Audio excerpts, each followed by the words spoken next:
is for Danica Tyler. I wanted her to have the opportunity.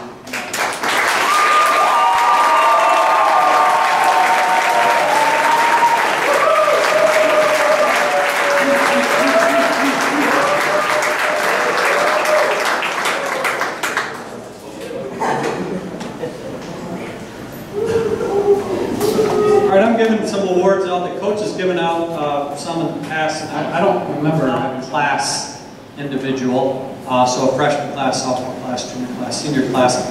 And it is very, very difficult to give an award in something like track and field for an individual when the events are so very different from each other. You can run the 100, the 4x2, the 4x1, and go in long jump at almost every single meet. You can't run the 800, the mile, and the 2 mile at every single meet. You can throw the shot and the disc and maybe be able to go over and run something, but usually your shot disc folks are a little more limited to other events that they can do. So it's very difficult when you look at what can you add up as far as points, look at times, look at distances, or how do you just look at their impact on the team when it comes to that class. The freshman class was a little bit easier pick this year.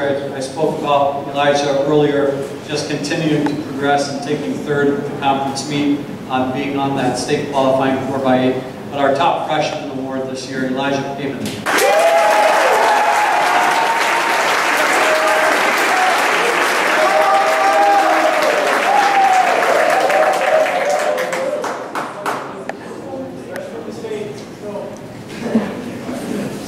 Still waiting for him to tell me he's just kidding about that 100%.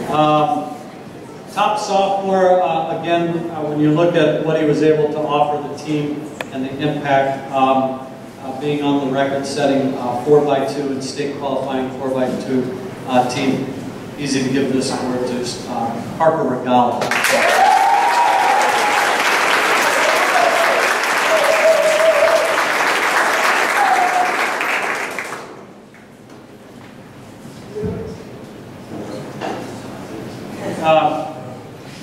This is one of those that every meet, I put together my lineups on a spreadsheet, names going down the left column. The column headers are the 18 different events, and it is very easy for me to go through and just put dots in areas, and I know we can score, whether it's putting them on a relay or putting them in an individual event. But there are very few meets where he doesn't have 4 dots, and there are very few meets where he's not scoring in all 4 of those areas. Junior Sandy Contact.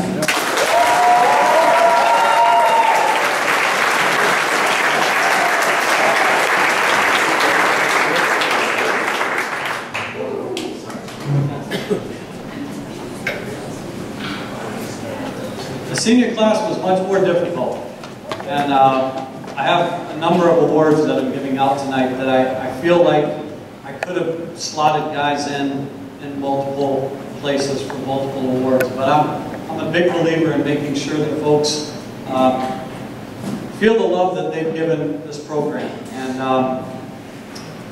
And so when I was looking at top senior, it was freshest off my mind coming away from what he had done at the regional meet. He went out and won our regional in the shot put. Ended up taking second to guys that he had not even scored at the conference meet against in the discus. So to have him represent us again at the sectional meet in 2 events, and then know that he's going to continue to represent us at the University of Wisconsin, Oshkosh. I want to thank Camden Dixon.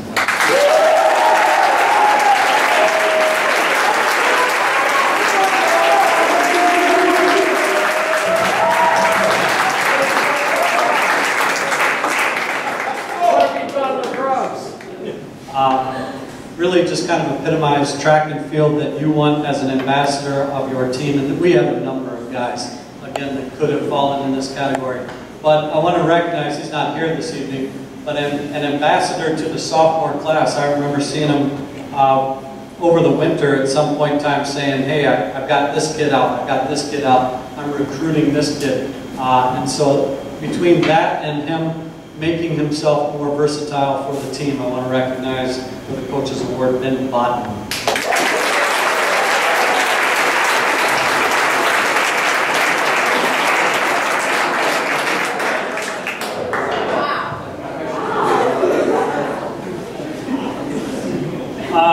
And I already told the story of Dylan, but I want to recognize my feelings as far as what he was able to put as far as ghosts in the past and overcome the adversity of worrying, which is something that's going to really help him out moving forward. So just keep at it.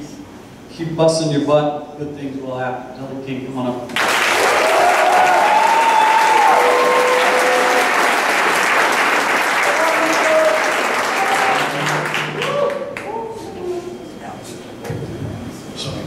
Good.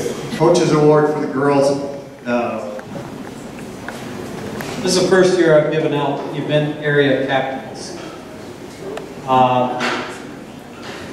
Normally I've given out just 2, 3, however many leaders I feel like, but our senior class is both deep in talent and in leadership. When we can turn certain aspects of the warm-up, hey, go do blocks, go do starts, strides and pickups, distance crew, get ready over here, throwers, take care of this, get upstairs and lift, whatever it may be. If we don't have an assistant coach there, I can feel good about telling this kid, make sure everybody's doing this, or make sure everybody's doing this. And these 4 guys, I saw it every day. Oftentimes not even having to ask them to leave. They just naturally did it. First young man over at the hurdles I spoke about earlier, event area captain for the hurdles, and we're going to miss him dearly, Rojitha Luki.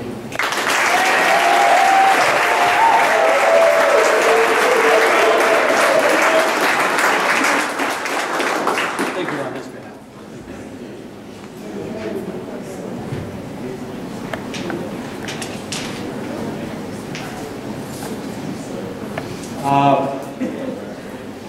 Guys that always, it's a kid that in both sports that I've coached him, you can tell eyes look to him when an example needs to be set. I think that being okay with taking a little self-time to make sure his foot was better was a display of leadership. I think stepping in and helping his team was a display of leadership. I think what he put in the off-season was a display of leadership for my distance runners.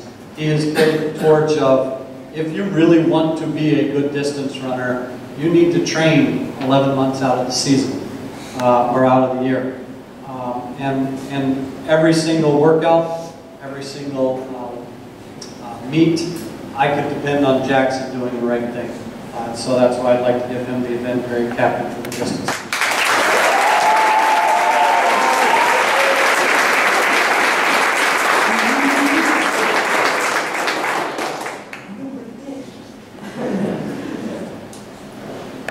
This was the first year we did morning lifting.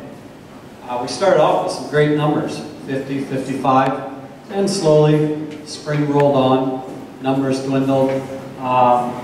But one morning, or one afternoon after, I don't remember which day of the week it was, but Jaden stepped out in front of everybody and said, "Coach, can I say something real quick?" And I said, "Yeah, go ahead." And he just got up there and basically read folks the riot act for dropping off.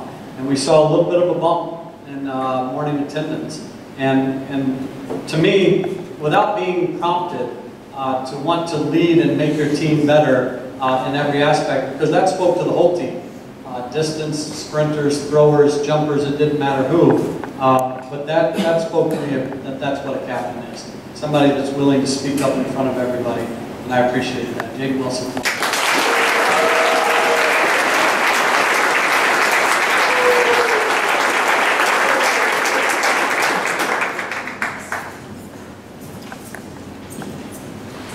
Then there are those that speak up and you're like, man, I wish you wouldn't have said that. But I'll just say this about Brian.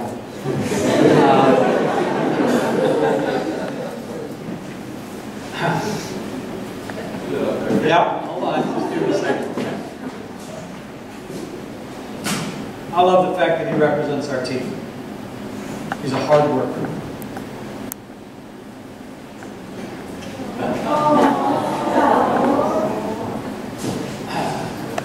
I love the fact more that he's going to represent our country.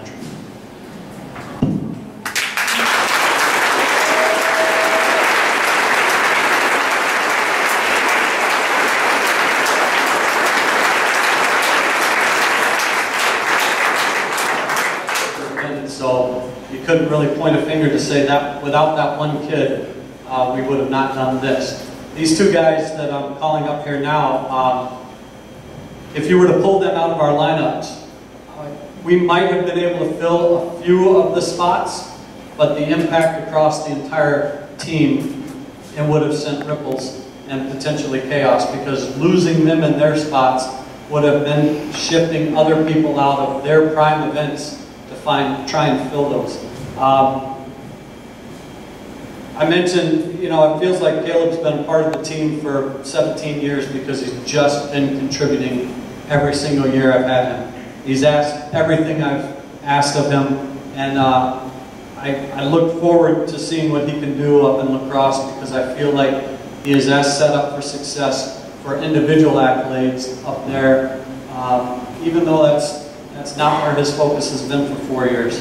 But if we were to take him out of the lineup, I mean, there's been years where he would have won we just have this genetic strange oddity out of Wanakee in some of his event areas that I don't think people really appreciated how good Caleb was in the 400, because we were always running against Wanakee. But there hasn't been a single year where Caleb's times wouldn't have won the 400 in the Badger Conference in the 20 years that I've coached in the Badger Conference. So I want to give him the individual accolades he deserves tonight for most valuable.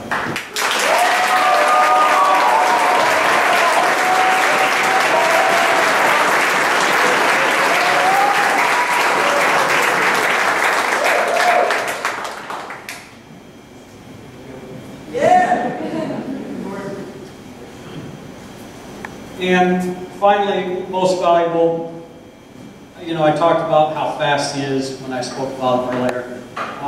But I think what I was most impressed about him was what he went through over the last year, and to be able to stay as focused and committed to himself, and more importantly, his team and his family. To me, you can't put a plaque on the wall that says, "Kid, you got heart." But I hope this will be so. Amen.